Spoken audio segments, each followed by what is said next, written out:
Good day, I am Mary Crystal G. Suguro, and I am here to tackle about the training resources. In planning your learning sessions, learning materials and resources are very important. This will help you impart knowledge in a more effective way. Learning resources and materials are directly related to methods of learning you will be able to use CBT. In this lesson, you will learn how to identify and monitor the availability of needed resources for each competency of your qualifications. In the training resources, we have training materials and resources. Learning resources are information represented, accessible, or stored in a variety of media and formats. So we have training materials for the knowledge. One is the print materials. It includes competency-based learning materials or CBLM, textbook, references, etc., technical shop and manufacturers' manuals, magazine, journals, trade publication, pamphlets, and periodicals. Second is the non-print materials. We have still visual, with or without sounds, slide, film strip, flip chart, photograph. We also have motion visual, with or without sounds, like videotape, video disc, and lastly, interactive e-learning material. Let's move on to the materials that are used for skill practice. We have tools and instrument, materials and supplies, equipment simulators or mock-ups, templates, sample output project, job sheet, activity sheets, and operational sheets. These are the materials that can be used for the skill practice. Next, we have resources used for skills feedback. It can be performance criteria checklist, procedural checklist, evaluation checklist, and their achievements or progress charts.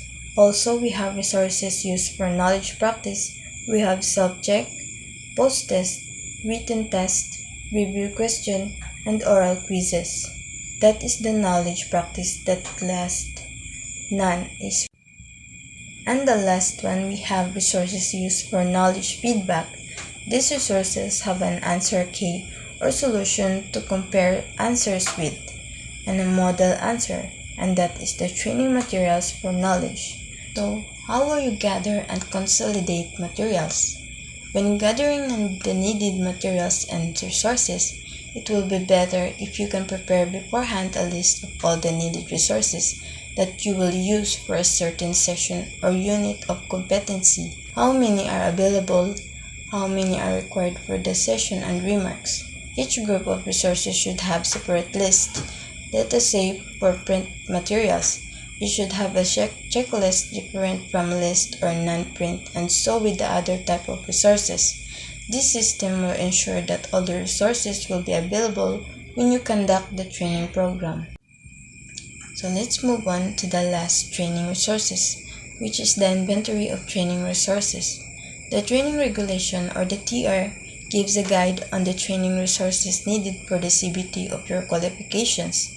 The list of the training resources was grouped as tools, equipment, and materials.